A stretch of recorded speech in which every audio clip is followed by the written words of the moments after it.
Oh, it's widespread completely. Just also everybody going back on like the kind of the night out scene or whatever's left of it.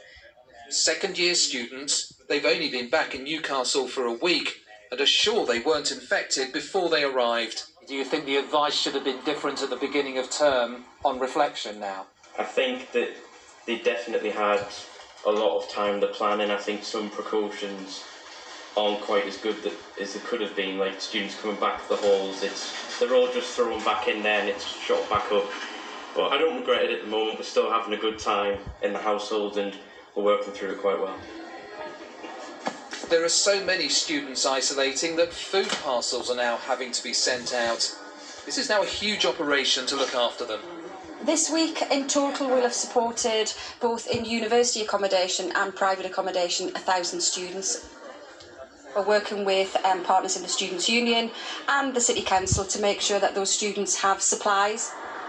This is a hall of residence for Northumbria University. There are scores of cases in this one city centre hall. The university says 770 students have tested positive. Back in the Terrace Street, this is the strangest of Friday nights. How are you? We've all been, a bit rough, but I think we're all on the mend now. They've got another week of this before they can go out again. The concern is that case numbers will increase. The hope is that this is a peak and things will improve. Danny Savage, BBC News, Newcastle. The First Minister of Scotland, Nicola Sturgeon, says she's made it crystal clear to the disgraced MP, Margaret Ferrier, that she should stand down from her seat.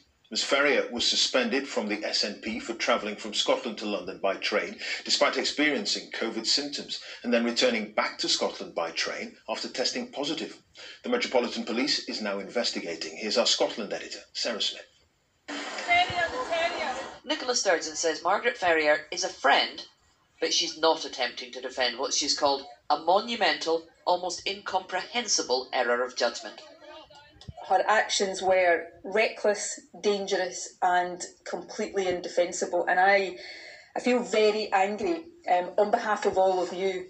Every single day I stand here and I ask you to make horrendous sacrifices as part of our collective efforts against COVID. I've also spoken to her directly and made crystal clear to her that I think she should now resign as an MP. On Saturday, Margaret Ferrier took a test after showing symptoms of coronavirus. Yet she travelled by train from Glasgow to London on Monday. On Monday evening, she received a positive test result. And then she took a train back to Scotland, knowing she had COVID-19. It wasn't until Wednesday that she informed the SNP Chief Whip, who immediately told the parliamentary authorities. I cannot believe the behaviour of a Member of Parliament. It's with complete shock that somebody could be so reckless with the staff at the House of Commons, with the fellow member MPs, but also travelling on public transport as well. Completely reckless behaviour, totally unacceptable, and I'm very angry that the House has been put at risk. Really very, very angry about this. Madam Deputy Speaker. An MP making a speech about coronavirus after having taken a test has shocked her colleagues. A DUP MP who sat with her at dinner is now self-isolating. The real concern is that what Margaret Ferrier has done undermines the public health message that anyone with COVID-19 symptoms has to isolate immediately, not even pop to the shops, let alone take a lengthy train journey.